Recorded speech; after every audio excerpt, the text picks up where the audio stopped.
लेकिन प्रभारी जी नाम लेने के लिए तो रोक लिया, लेकिन मेरे दिल की भावनाओं को मुझे बोलने के लिए आप मत रोकिएगा। मैं आज आपके समक्ष मैं वो चीज कहना चाहती हूँ जिसके लिए आज मैं यहाँ बहुत बहुत परेशान हूँ कि ये क्या चल रहा है, क्या हो रहा है। आप न्याय की मूर्ति हैं, आपने सबको न्याय दिलाया है, और लेकिन आज मैं आपके समक्ष ये जो मेरे समक्ष बैठे हैं, मेरे बुजुर्ग, मेरे भाई, हमारी मातृशक्ति जो इतनी ज्यादा तादाद में आज यहाँ पहुंचे हैं, मैं आप सबका दिल की गहराइयों से बहुत बहुत स्वागत करती हूँ और उम्मीद करती हूँ जिस तरह से आपने मुझ पर अपना प्यार और आशीर्वाद दिया है, मुझसे भी सहाया करके आप मेरे भाई देवेंद्र कौशिक को वो आशीर्वाद दोगे, ऐसी मैं आपसे आशा रखती हूँ। देखिए, आप लोगों ने मेरा 25 साल तक साथ दिया है और आज मेरा भाई इस मैदान में आया है। मैं अपने 5 साल का हिसाब आज प्रभारी जी के सामने यह रखना चाहती हूँ। मैंने अपने राजनीतिक जीवन की शुरुआत बहुत ही कम उम्र में 1997 में शुरू की। मैंने गांव-गांव जाकर समाज सेवा के कार्य शुरू किए। मैं हर गांव में गरीब जरूरतमंद को 97 से 97 से कंबल देती, जरूरतमंद को कपड़े देती, जो मुझसे बनता था मैं ज्यादा से ज्यादा करती थी। और मैं लोगों को, जितने मेरे युवा भाई थे, उनको, खिलाड़ियों को मैं खेल का सामान देती थी, शादियां कन्याओं की हम करवाते थे, सिलाई सेंटर खोले मैंने, खुलवाए, और मैंने मशीनें दी। ये सब कार्य जो है मैंने किसी संस्था के माध्यम से नहीं किए, मैंने अपने घर, अपने परिवार की नेक कमाई से किए। और 1999 में मैंने कांग्रेस ज्वाइन की, और आपको आज बता देना चाहती हूँ, जब मैंने कांग्रेस ज्वाइन की थी, उस समय जिस दिन मैंने ज्वाइन की थी, माननीय भूपेंद्र सिंह हुड्डा को उस दिन हमारे साथ हजारों व्यक्ति थे, और वहां मैंने 5 लाख का पार्टी को चंदा दिया था, मंच पर दिया था, और 5 किलो का रथ और चांदी की गदा भी दी थी। लेकिन वो मेरा अपना भाव था, कोई मांग नहीं थी, वो प्यार था मेरा। और वो उस समय का 99 का सबसे बड़ा चंदा था। तब तक हरियाणा में किसी ने किसी को 5 लाख रुपया मंच पर नहीं दिया था। मैंने 2000 में टिकट मांगा, मेरा टिकट काट दिया गया, मुझे टिकट नहीं मिला। मुझे कोई किसी से शिकायत नहीं थी। मैंने 2000 में आजाद उम्मीदवार के रूप में अपना नामांकन भरा और अपने भाइयों से, माताओं बहनों से, अपने पिता तुल्य बुजुर्गों से आशीर्वाद मांगा, और उन्होंने मुझे बहुत अच्छे मत दिए। और फिर मैंने 2005 में फिर इंडिपेंडेंट चुनाव लड़ा, और मैं मात्र 2600 वोटों से चुनाव हार गई। फिर मैंने 2014 में चुनाव लड़ा, और 2014 में मेरे संघर्ष को देखते हुए पूर्व सीएम माननीय ओम प्रकाश चौटाला जी ने मुझे बुलाकर टिकट दिया, और मैं आपके बीच में चुनाव लड़ी, और फिर मैं थोड़ी सी वोटों से हार गई। लेकिन एक पैसा भी उन परिवार ने मेरे घर की कभी चाय भी आज तक नहीं पी। जो आज ये बहुत खरीद फरोख्त की बातें करते हैं, तो मैं वो चीजें आपके सामने बता देना चाहती हूँ। और फिर 19 में जब हमारे बड़े भाई सांसद जी चुनाव लड़ रहे थे, तब मैं पार्टी में आई, और मुझे भारतीय जनता पार्टी में लाने वाले माननीय इंद्रेश जी थे, जो मुझे पार्टी में लेकर आए। और फिर मैं ये नहीं कहती कि सब जाट भाई मेरे पीछे थे, या तो 36 बिरादरी के जो भी भाई मेरे साथ थे, हमने तन मन धन से अपने बड़े भाई का साथ दिया, और हमारे भाई विजयी हुए। और फिर 2019 में मैंने आवेदन किया, मुझे पार्टी ने आशीर्वाद दिया, सच्चाई, ईमानदारी और 20 साल की मेरी तपस्या को देखते हुए मुझे टिकट दिया। यही देवेंद्र कौशिक मेरा भाई और आप सब मेरे साथ साए के साथ खड़े रहे, और मुझे आप लोगों ने और मेरी मातृशक्ति ने मुझे विधानसभा में आपने विधायक बना के भेजा।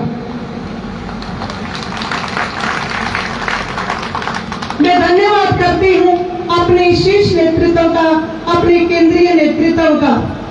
और मैं एक बात और बता देना चाहती हूँ, भारतीय जनता पार्टी में आज तक किसी ने मेरे घर का एक गुलदस्ते के सिवाय एक शॉल भी नहीं ले रखा है।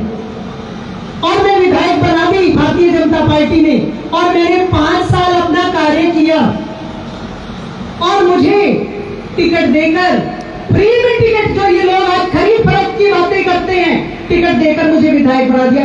आज 5 साल बाद फिर एक समय आया है जब टिकटों का समय आया है। और आज जो है, मैं आपको वो बता देना चाहती हूँ कि मैंने 5 साल में क्या किया।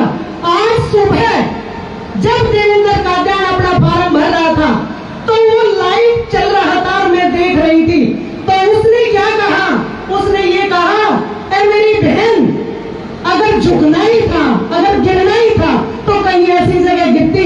अरे ना निर्मल झुकती है ना गिरती है, निर्मल सच्चाई और ईमानदारी के साथ रहती है। निर्मल जो है एहसान फरामोश नहीं है। मैं किसी की गुलाम नहीं हूँ, लेकिन एहसान फरामोशी मेरे खून में नहीं है।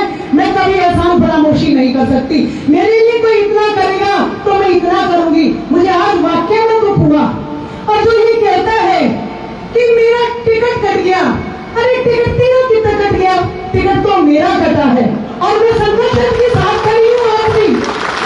और मैंने, माननीय विपुल देव जी यहाँ बैठे हैं, जिस दिन टिकट डिक्लेयर हुई, जब तक टिकट डिक्लेयर नहीं हुई थी सब अपने अपने टिकट मांग रहे थे। मैंने आज तक ये पूछिए, सामने बैठे हैं, मैंने फोन करके ये भी कहा कि मेरी टिकट कहाँ गई। मैं बहुत खुश हूँ और मैं कहती हूँ मेरे ऊपर जो कर्ज था मैंने अपना कर्ज चुकाया। मैं सच्चाई ईमानदारी के साथ हूँ। मुझे कहते हैं क्या किया 5 सालों में। जो बहन भाई, जो परिवार 25 साल से मेरे साथ थे, वो परिवार आज जो है रोकर मुझसे ये पूछते तूने क्या किया। ये आवाज देवेंद्र कादियान की हो सकती है, मेरे उन बहन भाइयों की, उन परिवारों की आवाज नहीं है जिन्होंने अपनी बहन, अपनी बेटी को विधायक बना के चंडीगढ़ में भेजा था। ये उनकी आवाज नहीं है। अपने अरमान, अपनी बातें उन लोगों के माध्यम से मत कहो, ये मैं कभी सुन नहीं सकती। 5 सालों में ये तो कोई कह सकता है कि कोई कम काम हुआ, लेकिन मैं आपको ये बता देना चाहती हूँ, मैंने यहाँ गन्नौर में भ्रष्टाचार रोकने के लिए दिन रात एक किया। मैंने यहाँ हर रजिस्ट्री पे रोक लगवाई कि कोई भी पैसे के लेन देन से हम रजिस्ट्री नहीं होने देंगे। मैंने आप लोगों के सामने नायब तहसीलदार को रंगे हाथों पकड़वाया जो विदाउट एनओसी के 80 रजिस्ट्रियां की थी, और उस नायब तहसीलदार को सस्पेंड करवाया। और वही नायब तहसीलदार वो देवेंद्र कादियान की गोद में जाके बैठा और उसके साथ घूमता है आज भी। और वही नायब तहसीलदार आज गोहाना में लगा हुआ है। आप ये बताओ, ये मेरे पैरों में बेड़ियां किसने बांधी और क्यों बांधी? जो भी काम के लिए मैं गई, हर काम के लिए मैंने लड़ाई लड़ी, लेकिन मेरे पैदल गवर्नमेंट खड़ी कर दी गई गन्नौर में, ताकि कोई विकास ना हो, कोई काम ना हो। कोई काम जो भी गन्नौर में काम हुए, ये मेरी लड़ाई, मेरी सच्चाई, मेरी ईमानदारी, मेरी निष्ठा की वजह से हुए। गन्नौर में कौन सा काम हुआ मैं बताती हूँ। आज तक किसी ने नहीं सोचा था कि गन्नौर में गवर्नमेंट कॉलेज नहीं है। पहली बार मैं जो हूँ, जिस दिन विधानसभा में गई थी, यहाँ गवर्नमेंट कॉलेज चाहिए, और गवर्नमेंट कॉलेज की मंजूरी हम लेकर आए। और आज 2 साल हो गए हैं, 300 स्टूडेंट एक स्कूल में क्लासेस लग रही हैं, यहाँ गवर्नमेंट कॉलेज चल रहा है और 300 बच्चे वहां पढ़ रहे हैं। दूसरा था एक CHC थी, कम्युनिटी हेल्थ सेंटर, लहरी सिंह पार्क के पास, जो बहुत ही छोटा था। सबसे ज्यादा मांग मैंने उसकी उठाई और वो 50 बेड का एक सब डिवीजन हॉस्पिटल मंजूर हुआ। और उसके लिए बादशाही रोड पर 14 एकड़ जमीन जो नगर पालिका की पड़ी थी, 8.5 एकड़ जमीन कॉलेज के लिए मंजूर करवाई और 4.5 एकड़ जमीन हमने हॉस्पिटल के लिए मंजूर करवाई। और उसके बाद कहते हैं कि मैंने क्या किया। हमारी इंटरनेशनल फल फ्रूट मंडी जो थी, वो मंडी चौटाला साहब के समय में एक्वायर हुई थी, किसानों की बेशकीमती जमीन, और वो मंडी एज इट इज पड़ी थी। बनते ही सबसे पहले मुख्यमंत्री जी को हम यहाँ लेकर आए और 3,500 करोड़ रुपए मंजूर हुए। और उस मंडी का काम नागार्जुन कंस्ट्रक्शन कंपनी उसका काम कर रही है, और उसका काम बाहर से मत देखो, अगर हिम्मत है तो एक बार अंदर जाके देखो कि विकास हो रहा है या नहीं हो रहा है। 3-3 मंजिल की वो बिल्डिंग उस पे बनने लग रही है और बहुत जल्दी गन्नौर के किसानों का और युवा भाइयों को इसका बहुत बहुत लाभ मिलेगा। 1,24,00,000 रुपए मैंने गन्नौर के बस स्टैंड के नवीनीकरण के लिए मंजूर करवाए। जो पैसे आज ट्रांसफर हो चुके हैं पुलिस हाउसिंग को इस बस स्टैंड का निर्माण करवाना है, नवीनीकरण करवाना है। लेकिन ये काम, ये रोज, ये सब क्यों डिले होता रहा? क्या आप समझ सकते हो? कोई भी काम ऐसा नहीं था जो मैं फ्री हैंड में करवा सकती थी। यहाँ गन्नौर में नालों की सफाई का काम शुरू करवाया मैं, आज आपको बता दूं। और जितना भी तहसील के साथ का राइट हैंड का हिस्सा है, इसमें से 300 ट्रॉलियां गंदगी की निकली और हमने सारे रेम पटवाकर तुड़वाकर इसको साफ किया। लेकिन जब वही मशीनें, वही सफाई राइट हैंड को जाती है और वो देवा एकेडमी के पास जाती है, सारे के सारे भगा दिए जाते हैं। और तो प्रशासनिक कुछ अधिकारी भी ऐसे बिके हुए थे जो ऐसे उसकी उंगलियों के इशारे पे काम करते थे। और अब ये बताऊं, 2 दिन से जब से ये टिकट डिक्लेयर हुई है, फिर वही सफाई का काम शुरू हो गया। कहां से तो सफाई वाले आज आ गए और कहां वो धमकाने वाले भाग गए। तो ये जो दूसरों पे लांछन लगा रहे हैं, बड़ा दुख होता है। कॉलेज के और अस्पताल के जो हैं 75 करोड़ रुपए सैंक्शन हो गए हैं। मैंने 2099 से आज तक कोई साल ऐसा नहीं गया कि मैंने गरीबों में कंबल वितरित ना किए हो। हर सर्दी में मैंने अपने घर से, कोई संस्था नहीं है मेरी, कोई एक आदमी ये नहीं कह सकता कि एक पैसा किसी से मैंने कभी कोई चंदा लिया है।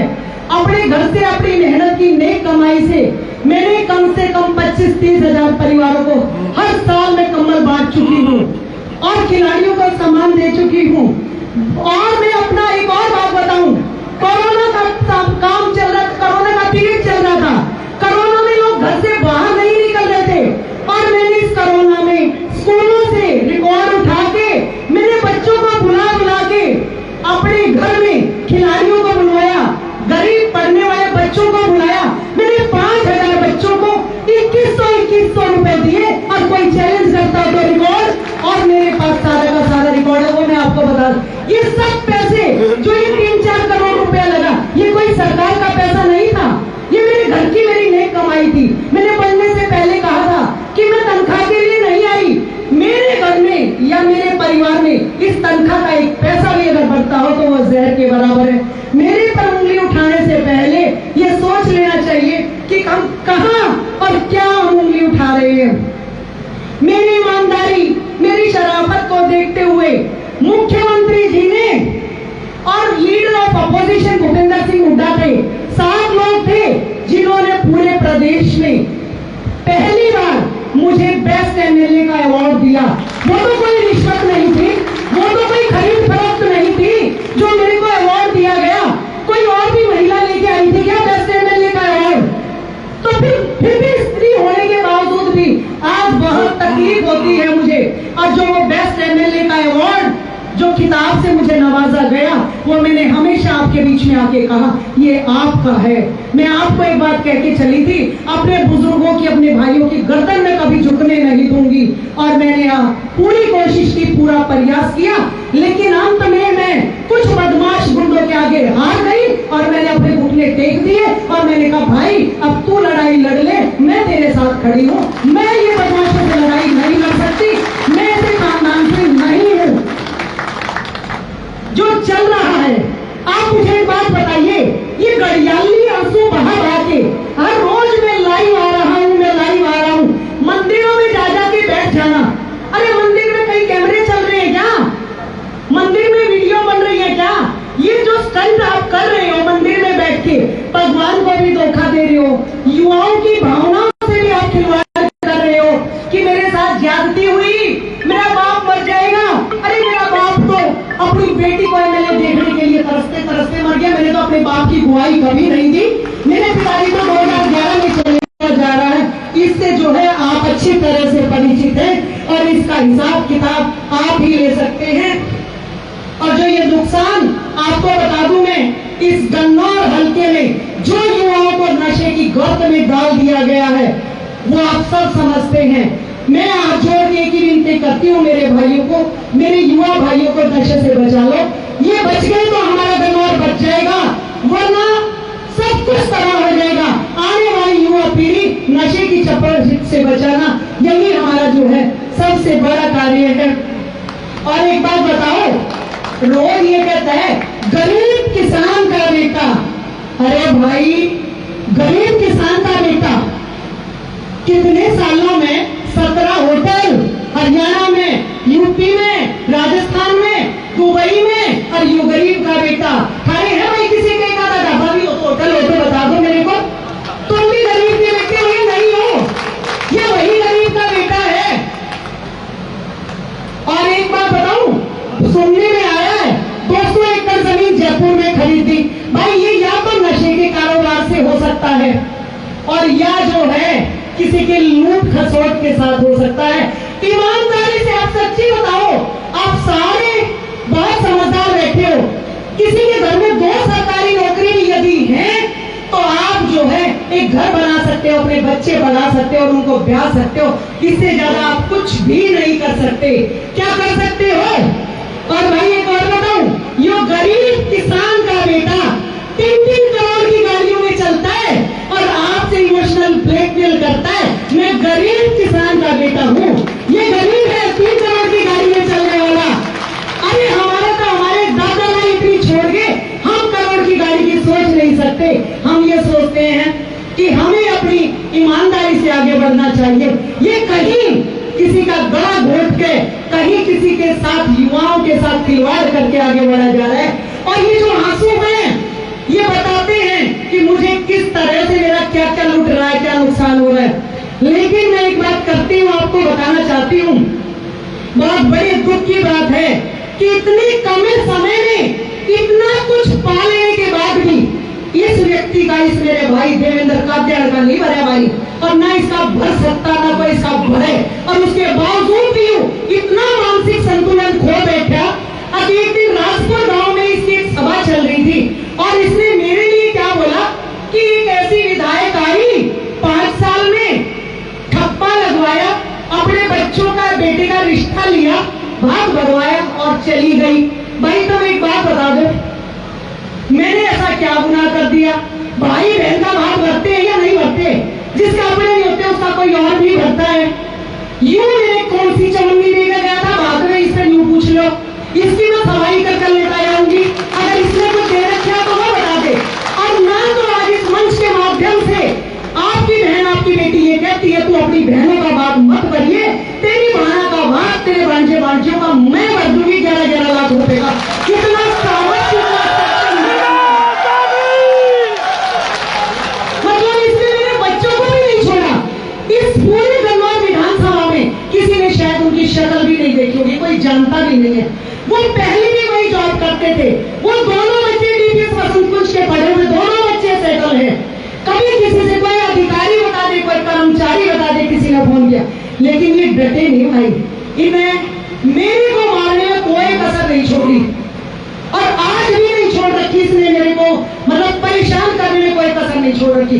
बच्चे मेरे वही हैं। और मैं तो ना आज एक बात कहती हूँ कि देखिए ये जो कह रहा है, जो कर रहा है, न्याय तो भगवान को देना है, बाकी जिस पे बीतती है ना तकलीफ उसी को बताती है कि तकलीफ क्या है, क्या हो रहा है। लेकिन आज मैं इस मंच के माध्यम से मैं आदरणीय विप्लव देव जी से एक आग्रह जरूर करूंगी कि एक काम करा दो आप, एक बार माननीय गृह मंत्री जी से, माननीय प्रधानमंत्री जी से कहेंगे एक ईडी की जांच इसकी करा दो और एक अपनी बहन की करा दो ईडी की जांच। दूध का दूध हो जाएगा और पानी का पानी हो जाएगा। एक बार ईडी से बेरा लग जाएगा या ईडी होएगी। ऐसे है, पहले जब हम स्कूल में पढ़ते थे तो ये कहते थे, जब हम पेंसिल सीखा करते थे कि ईडी जो है ना जिसके पीछे लग जाती है उसका काल बदल जाता है। ईडी जिसके पीछे लग जाती है तो एक समझ में आया वो काल क्यों कर बदला है। एक बार इसके पीछे लगा दो, इसमें बेरा पड़ जाएगा कि वो ईडी का काल कैसे बदला जाता है। और ये जो ड्रामे चल रहे हैं, ये अहंकार जो चल रहा है, ये सब आप देख रहे हो। और आप एक बात बताओ, आपने 2 वीडियो अभी अभी वायरल हुई, दोनों आपने देखी हैं। एक पुलिस कर्मी को जब गृह मंत्री का काफिला जा रहा है, उस काफिले में गाड़ी अड़ा के तुरंत वीडियो बनने लग जाएगी। हमारी तो भाई आज तक कोई वीडियो नहीं बनी, मैंने देखो कंबल उठाते की वीडियो नहीं बनाई, किसी मोची भाई के पास बैठ के नहीं वीडियो बनाई।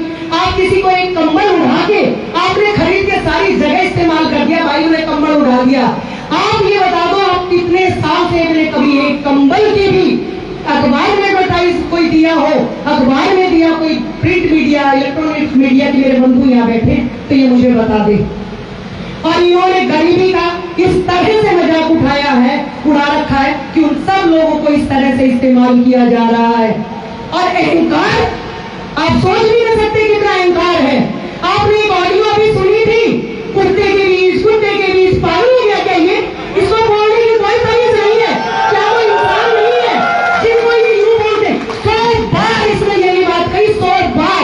और इसको कहता है, आपने सुनी होगी, अरे तू जितने की तरह खानदान कपड़े पहने, इतने का तो मैं कच्छा पहनता हूँ। अरे दूर का मत जा, तू इस कच्छे की भी तारीफ कर रहा है? ये इतना नहीं, जो खानदान से बढ़ के आप लोग, मैंने तो नहीं सुना ऐसा कौन से अंडरगारमेंट्स होते हैं जो इतने महंगे हैं जो ये पहनता है। और यूं इन गरीब किसानों ने और इन युवा भाइयों ने बरगला के ये कहता है मैं गरीब का बेटा। अरे भाइयों, जो इसने गरीब का बेटा मान लो हो तो वो ऑडियो एक बार फिर वायरल करो, फिर सुन लो। और सुनिए, ये आर्टिफिशियल इंटेलिजेंस ये एक ऐसी चीज है, पता नहीं किसके लिए ये क्या खड़ा कर दे, क्या बना दे। लेकिन मैं एक बात मानती हूँ, मारने वाले से बचाने वाला बहुत बड़ा होता है। मेरे हस्बैंड को यह कोई नहीं पहचान सकता, मेरे लिए भी। आप मुझे एक भी बता दो, मैंने किसी को ये कहा कि भाई पार्टी की वोट नहीं देनी, कांग्रेस को देनी है, तो इसलिए सोचा भाई इसने तो इस पार्लियामेंट में लपेट दे एक वोट। और हर जगह, हर गांव में जाके इसने किया, ये कहा हर गांव की स्पीच होती थी, 10 साल की गंदगी समेटती, बची हुई गंदगी अब समेटते। तो भाई हम गंदगी थे, लेकिन हमारे केंद्रीय नेतृत्व ने ये माना कि ये गंदगी नहीं, यही अच्छाई है। और गंदगी को उन्होंने बाहर निकाल के फेंक दिया। आज मैं एक बात कहती हूँ, ये चुनाव जो है ना, देवेंद्र का नहीं है, सबको देवेंद्र कौशिक बनना होगा। ये चुनाव हमारा है और जो फैसला हमारे शीर्ष नेतृत्व ने लिया है, उस फैसले का मैं तहे दिल से स्वागत करती हूँ।